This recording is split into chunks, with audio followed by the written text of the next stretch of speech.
आज हम अगले सूत्र का निगमन करेंगे। log e x का अवकलन करते हैं तो इसका मान आता है 1/x। इसके लिए सबसे पहले मानते हैं फलन f(x) equals to log e x and f(x + h) equals to log e x + h। तो जो अवकलन का सूत्र है उसका प्रयोग करते हैं। तो ddx of log e x equals to limit h tends to 0 log e x + h minus log e x upon h। अब log का जो नियम है उसके आधार पर यहाँ पर ये दोनों ही घट रहे हैं, तो इसका मतलब इनमें डिवाइडेशन हो रहा था और इनके भाग का लघुगणक लिया गया था। तो ये हो जाएगा limit h tends to 0 log e x + h upon x upon h equals to, अब यहाँ पर देखिए x अपॉन x 1 हो जाएगा और ये h अपॉन x हो जाएगा।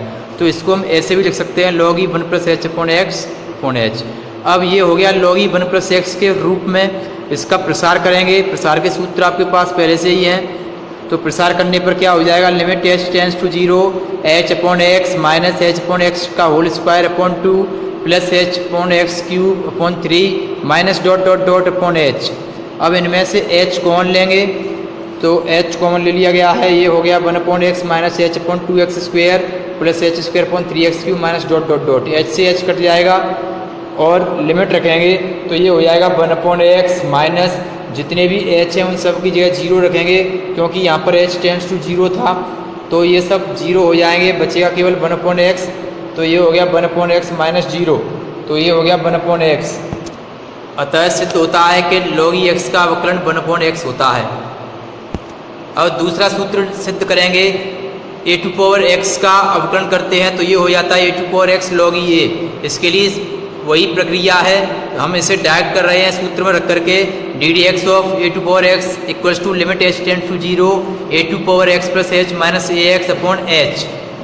अब इसमें से a⁴x कॉमन लेंगे तो ये हो जाएगा a⁴x कोष्टक में ah minus 1 a⁴h - 1 upon h।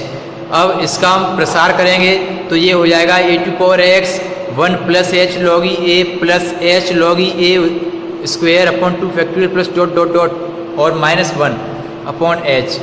Plus की 1 और माइनस की 1 दोनों कट जाएंगे तो ये हो जाएगा a⁴। अब यहाँ देखिए h कौन मिल रहा है सभी से, तो ये हो गया a⁴x h। यहाँ बचेगा log e a प्लस इसमें से एक घात कम हो जाएगी h की, तो ये हो गया h log e a square upon 2 factorial plus dot dot dot. h से h कट जाएगा तो बचेगा a⁴x। लिमिट रखेंगे तो log e a, यहाँ h है 0 और अगले जो भी पद हैं वो सब 0 हो जाएंगे h की उपस्थिति के कारण। तो ये बचेगा a⁴x log e a। गुणा करेंगे तो a⁴x log e हो गया। यही सूत्र का सिद्धीकरण हो गया। अगला फॉर्मूला है ddx of sin x equals to cos x। तो इसको प्रूफ करने के लिए सीधे सूत्र में रखते हैं हम, limit h tends to 0 sin x + h minus sin x upon h हो जाएगा। अब ये हो गया sin c minus sin d के रूप में, तो इसके सूत्र में खोलेंगे ये हो जाएगा 2 cos c + d अपॉन 2 होता है और sin c minus d upon 2 होता है अपॉन h। ये हो जाएगा 2 cos x और x 2x हो जाएंगे plus h upon 2 sin x से x कट जाएगा तो h अपॉन 2 बचेगा अपॉन h। अब इन्हें अलग अलग करते हैं, ये वाला 2 इसके नीचे आ जाएगा, अलग करेंगे तो हो जाएगा limit h tends to 0 cos 2x + h upon 2 limit h tends to 0, ये sin h अपॉन 2 था और ये h अपॉन 2 हो गया। तो इसमें लिमिट रखेंगे, ये हो जाएगा cos 2x + h की जगह पर 0 हो जाएगा अपॉन 2 इनटू इसकी वैल्यू 1 हो जाएगी, क्योंकि सूत्र है लिमिट थीटा टेंड्स टू 0 या थीटा टेंड्स टू 1 हो तब भी sin theta upon theta equals to 1 होता है, और अगर ये थीटा अपॉन sin थीटा हो तब भी 1 होता है। तो ये सूत्र ध्यान रखना होगा। तो अब गुणा करेंगे तो cos 2x अपॉन 2 हो जाएगा, 2 से 2 कट जाएगा तो cos x आ गया। यही हमें सिद्ध करना था। अतः sin x का अवकलन cos x होता है। अगले सूत्र पर चलते हैं। cos x का अवकलन करते हैं तो ये हो जाता है माइनस sin x। इसको सिद्ध करेंगे, सूत्र में रखते हैं तो cos x + h minus cos x upon h। अब ये हो गया cos c minus cos d, तो खोलेंगे इसको, ये हो जाएगा 2 sin c + d sin d minus c upon 2 होता है। तो यहाँ पर c की जगह पर x + h हो गया और d की जगह पर x हो गया, तो c + d अपॉन 2 और फिर d माइनस फिर सी, तो ये दोनों ही माइनस के हो जाएंगे, अपॉन 2 हो गया, अपॉन एच। अब इन दोनों ही को अलग अलग करेंगे, ये हो जाएगा limit H tends to 0 sine 2x plus H upon 2, और ये जो 2 था वो इसके नीचे आ जाएगा, लिमिट एच टेंड्स टू 0, ये हो जाएगा sine minus H upon 2 upon H upon 2।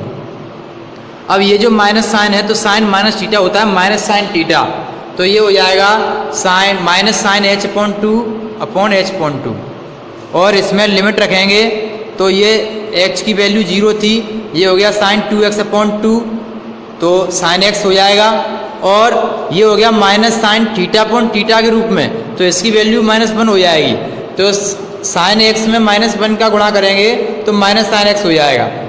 तो हमारा सूत्र सिद्ध हुआ कि cos x का अवकलन माइनस साइन x होता है, tan x का अवकलन sec स्क्वायर x होता है, तो इसे सिद्ध कर रहे हैं। Limit H tends to 0 tan x plus H minus tan x upon H, तो tan को लिख सकते हैं साइन अपॉन कोस के रूप में, तब ये हो जाएगा sine x plus H upon cos X plus H minus sine X upon cos X upon H.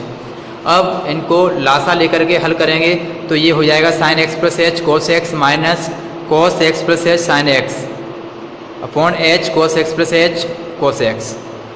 अब ये सूत्र बन गया साइन ए कोस बी माइनस कोस ए साइन बी, तो ये सूत्र होता है साइन ए माइनस बी का, तो ये हो जाएगा साइन ए की जगह पर लिखा हुआ है एक्स प्लस एच और माइनस बी की जगह पर लिखा हुआ है एक्स, एक्स से एक्स कट जाएगा तो ऊपर बचेगा एच, नीचे ये हो गया H cos X plus H cos X. अब इन्हें अलग करते हैं तो ये हो जाएगा limit H tends to 0 sine H upon H, limit H tends to 0 1 upon cos X plus H cos X. इसमें लिमिट रख दी जाएगी तो एच की वैल्यू 0 है और इसकी वैल्यू 1 होती है, तो 1 into 1 upon cos x plus H cos x हो गया। अब ये कॉस एक्स हो जाएगा और इंटू कॉस एक्स, तो कॉस स्क्वायर एक्स हो जाएगा ये, और 1 अपॉन कॉस स्क्वायर एक्स होता है सेक स्क्वायर एक्स, तो यही सूत्र होता है। इन सूत्रों का भी स्क्रीनशॉट ले लें और इन्हें याद रखें क्योंकि ये भी प्रयोग आएंगे।